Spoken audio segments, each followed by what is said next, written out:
अब सुने माँ लक्ष्मी जी की कथा। एक बूढ़ा ब्राह्मण था। वो रोज पीपल को जल से सींचता था। पीपल में से रोज एक लड़की निकलती है और कहती है, पिताजी मैं आपके साथ जाऊंगी। यह सुनते सुनते बूढ़ा दिन पर दिन कमज़ोर होने लगा। तो बुढ़िया ने पूछा कि क्या बात है। बूढ़ा बोला कि पीपल से एक लड़की निकलती है और कहती है कि वो भी मेरे साथ चलेगी। बुढ़िया बोली कि कल ले आना उस लड़की को, जहाँ 6 लड़कियाँ पहले से ही हमारे घर में है, वहाँ 7वीं लड़की और सही। अगले दिन बूढ़ा उस लड़की को घर ले आया। घर लाने के बाद बूढ़ा आटा मांगने गया तो उसे पहले दिनों की अपेक्षा आज ज़्यादा आटा मिला। जब बुढ़िया वो आटा सानने लगी तो लड़की ने कहा कि लाओ मैं सान देती हूँ। जब वो आटा सानने बैठी तो परात भर गया। उसके बाद माँ खाना बनाने जाने लगी तो लड़की बोली कि आज रसोई में मैं जाऊंगी। तो बुढ़िया बोली कि ना, तेरे हाथ जल जाएंगे। लेकिन लड़की नहीं मानी और वो रसोई में खाना बनाने गई तो उसने तरह तरह के 36 व्यंजन बना डाली और आज भी भर पेट खाना खाया। इससे पहले वो आधा पेट खाकर भूखे ही रहते थे।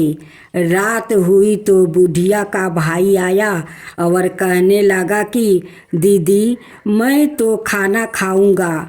बुढ़िया परेशान हो गई कि अब खाना कहाँ से लाऊंगी। लड़की ने पूछा कि माँ क्या बात है। उसने कहा कि तेरा मामा आया है और रोटी खाएगा, लेकिन रोटी तो सबने खा ली है, अब उसके लिए कहाँ से लाऊंगी। लड़की बोली कि मैं बना दूंगी और वो रसोई में गई और मामा के लिए 36 व्यंजन बना दिया। मामा ने भर पेट खाया और कहा भी कि ऐसा खाना इससे पहले उसने कभी नहीं खाया है। बुढ़िया ने कहा कि भाई तेरी पवानी भाजी है, उसी ने बनाया है। शाम हुई तो लड़की बोली कि माँ चौका लगा के चौके का दिया जला देना, कोठे में मैं जाऊंगी। बुढ़िया बोली कि ना बेटी तू डर जाएगी। लेकिन वो बोली कि ना, मैं ना डरूंगी, मैं अंदर कोठे में ही सोऊंगी। चाहे कोठे में ही जाकर सो गई। आधी रात को लड़की उठी और चारों ओर आँख फाड़ी तो धन ही धन हो गया। वो बाहर जाने लगी तो एक बूढ़ा ब्राह्मण सो रहा था। उसने देखा तो कहा कि बेटी तू कहाँ चली। लड़की बोली कि मैं तो दरिद्रता दूर करने आई थी, अगर तुम्हें दूर करवानी है तो करवा लो। उसने बूढ़े के घर में भी आंखें से देखा तो चारों ओर धन ही धन हो गया। सुबह सवेरे सब उठे तो लड़की को ना पाकर उसे ढूंढने लगे कि पवानी बेटी कहाँ चली गई। बूढ़ा ब्राह्मण बोला कि वो तो लक्ष्मी माता थी, जो तुम्हारे साथ मेरी दरिद्रता भी दूर कर गई। हे लक्ष्मी माता, जैसे आपने उनकी दरिद्रता दूर की, वैसे ही सबकी करना। जय माँ लक्ष्मी, जय माँ लक्ष्मी। अब सुने धर्मराज जी की कथा। किसी गांव में एक बुढ़िया रहती थी। वो बहुत नियम धर्म से व्रत रखा करती थी। एक दिन भगवान के घर से यमदूत उसे लेने आ गया और वो उनके साथ चल पड़ी। चलते चलते एक गहरी नदी आई तो यमदूत बोले कि माई, तूने गौदान की है या नहीं? बुढ़िया ने उनकी बात सुनकर मन में श्रद्धा से गाय का ध्यान किया तो वो उनके समक्ष आ गई और बुढ़िया उस गाय की पोछ पकड़ कर नदी पार कर गई। वो यमदूत के साथ फिर आगे बढ़ी तो काले कुत्ते आ गया। यमदूत फिर बोले, कुत्ते को खाना दिया था।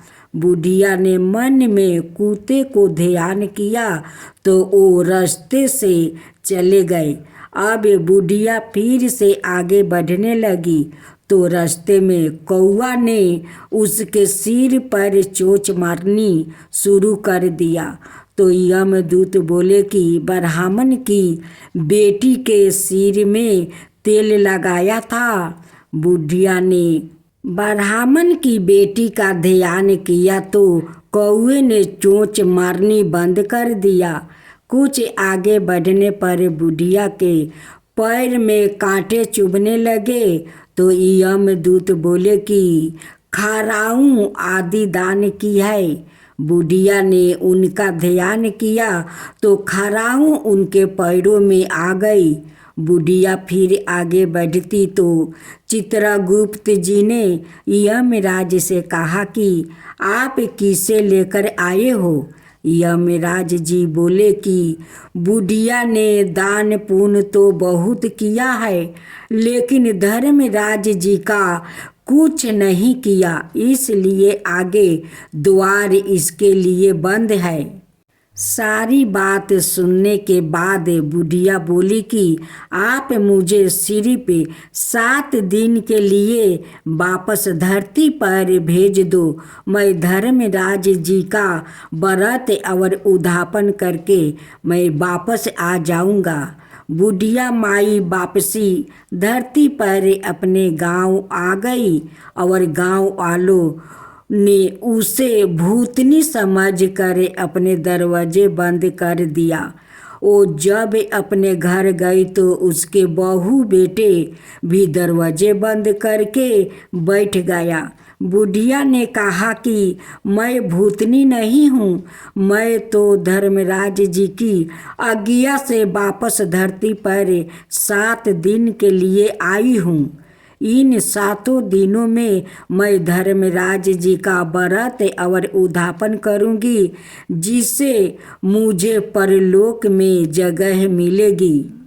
बुढ़िया की बातों से अस्वस्थ होकर बहू बेटे उसके लिए पूजा की सारी सामग्री एकत्रित करते हैं, लेकिन जब बुढ़िया कहानी कहती है तब वो हुंकार नहीं भरते, जिससे बुढ़िया फिर अपनी पड़ोसिन को कहानी सुनाती है और वो हुंकार भरती है। 7 दिन की पूजा व्रत वो उद्यापन के बाद धर्मराज जी बुढ़िया को लेने के लिए विमान भेजते हैं। स्वर्ग का विमान देखे उसके बहू बेटे के साथ सारे गांव वालों भी स्वर्ग जाने को तैयार हो गया। बुढ़िया ने कहा कि तुम कहाँ तैयार हो रहे हो? मेरी कहानी तो केवल पड़ोसिन ने सुनी है, इसलिए वही साथ जाएगी। सारे गांव वालों बुढ़िया से धर्मराज जी की कहानी सुनने का आग्रह करते हैं। तब बुढ़िया उन्हें कहानी सुना देती है। कहानी सुनने के बाद सारे ग्रामवासी विमान में बैठकर स्वर्ग जाते हैं। तो धर्मराज जी कहते हैं, मैंने तो विमान केवल बुढ़िया को लेने के लिए भेजा था। बुढ़िया माई कहती है कि हे धर्मराज, मैंने जो भी पुण्य किया है उनमें से आधा भाग आप गांव वालों को दे दो। इस तरह से धर्मराज जी ने ग्रामवासियों को भी स्वर्ग में जगह दे दिया। हे धर्मराज महाराज, जैसे आपने बुढ़िया का साथ सभी गांव वालों को भी स्वर्ग में जगह दी, उसी तरह से हमें भी देना। कहानी सुन कर हुंकार भरने वालों को भी और कहानी कहने वालों को भी जगह देना। धर्मराज महाराज जी की जय, यमराज जी की जय।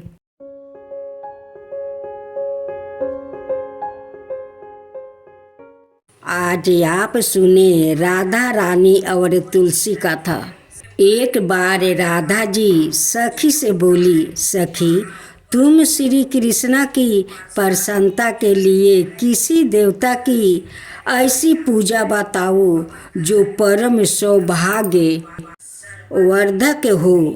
तब समस्त सखियों में से श्रेष्ठ चंद्रनना ने अपने हृदय में एक क्षण तक कुछ विचार किया, फिर बोली, राधे परम सौभाग्यदायक और श्री कृष्णा की भी प्राप्ति के लिए वरदायक व्रत है तुलसी की सेवा।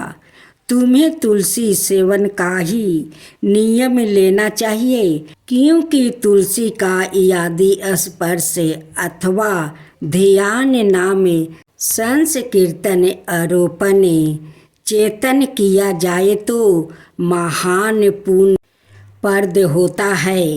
राधे जो प्रतिदिन तुलसी की भक्ति करते हैं वो कोटि सहस्त्र योग तक अपने उस कृत्य का उत्तम फल भोगते हैं। मनुष्यों की लगाई हुई तुलसी जब तक शाखा पर शाखा बीज पुष्पा और सुंदर फूलों के साथ पृथ्वी पर बढ़ती रहती है, तब तक उनके वंश में जो जो जन्म लेता है वो सभी हो हजारों कल्पों तक श्री हरि के धाम में निवास करते हैं। जो तुलसी मंजीरी सिर पर राख कर परन त्याग करता है वो सैकड़ों पापों से युक्त क्यों ना हो, यमराज उन्हीं और देख भी नहीं सकते। इस प्रकार चंद्रनना की कही बात सुनकर राजेश्वरी श्री राधा ने साक्षात श्री हरि को संतोष करने वाले तुलसी सेवन का व्रत आरंभ किया। केतकी वन में 100 हाथ गोला कर भूमि पर बहुत ऊंचा और अत्यंत मनोहर श्री तुलसी का मंदिर बनवाया, जिसकी दीवार सोने से जरी थी और किनारे किनारे पद्मराग मणि लगी थी। वो सुंदर सुंदर पने हीरे और मोतियों के परकोटे से अत्यंत सुशोभित था। उसके चारों ओर परिक्रमा के लिए गली बनाई गई थी, जिसकी भूमि चिंतामणि से मंडित थी। ऐसे तुलसी मंदिर के मध्य में भाग में हरे पल्लवों से सुशोभित तुलसी की स्थापना करके श्री राधा ने अभिजीत मुहूर्त में उनकी सेवा आरंभ किया।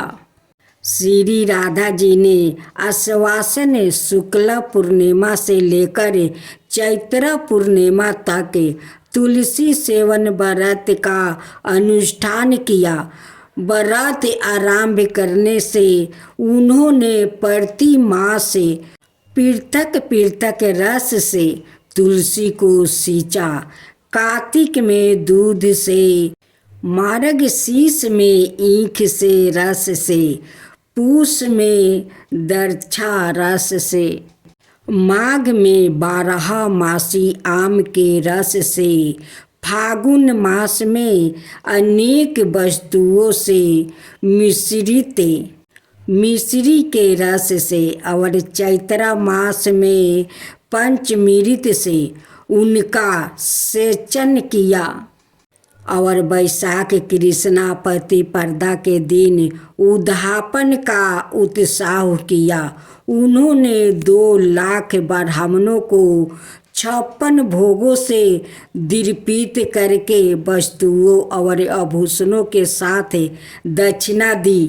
मोटे मोटे दिव्या मोतियों का 1 लाख भारा और स्वर्ण का 1 कुटी भारा श्री गंगाचार्य को दिया।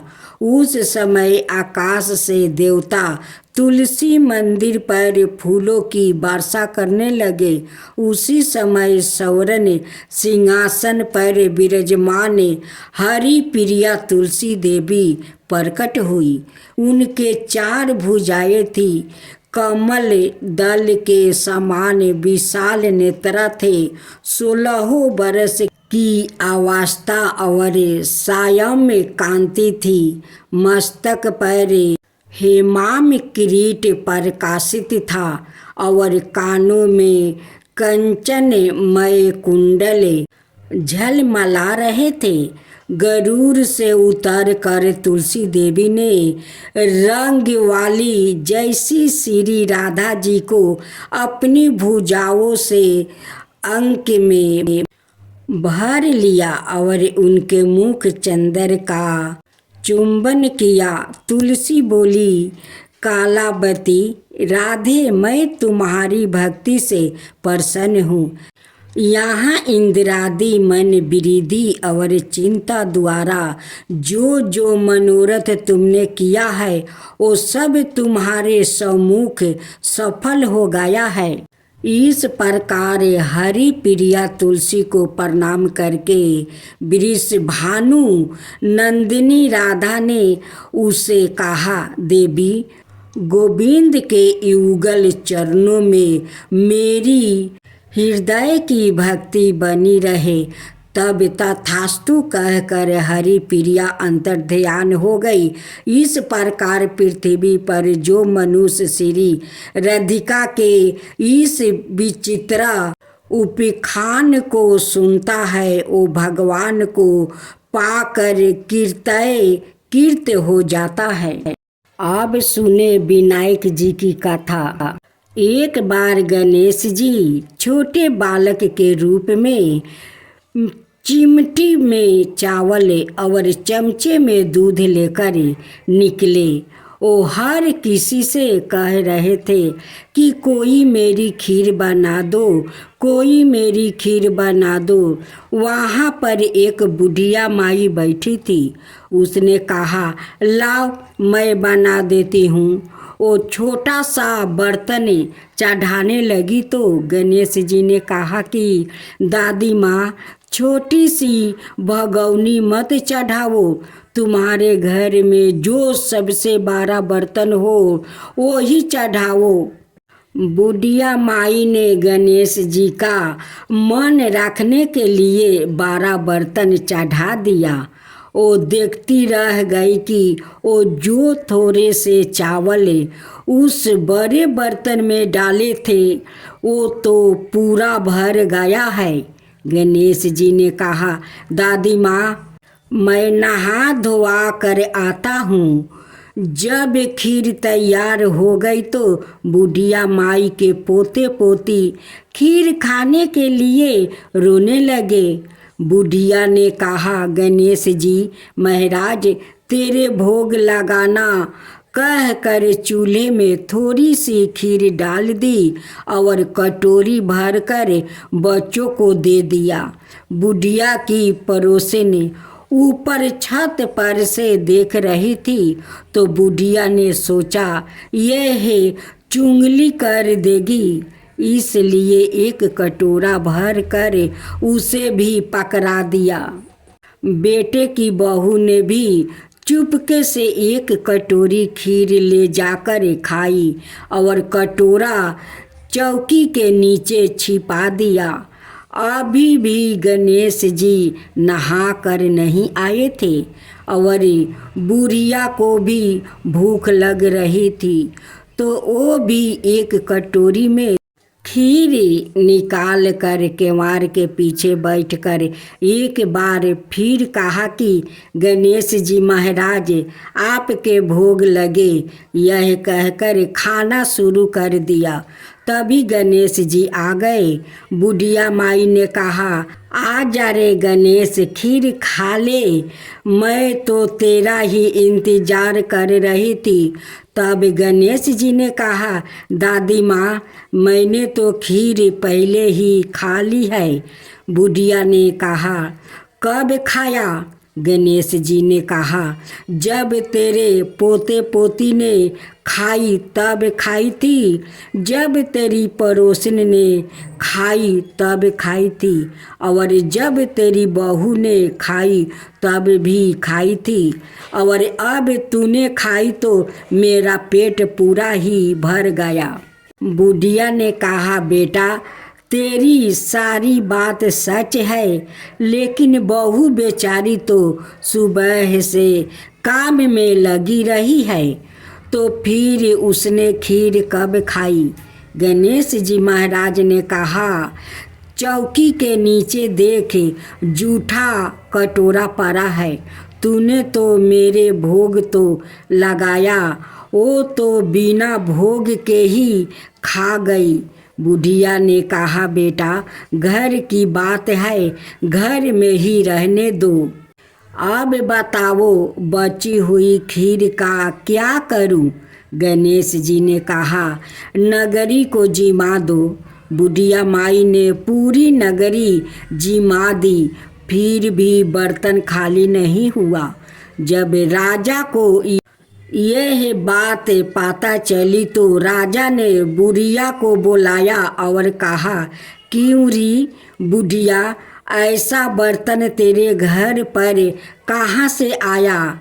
ऐसा बर्तन तो राजमहल में होना चाहिए।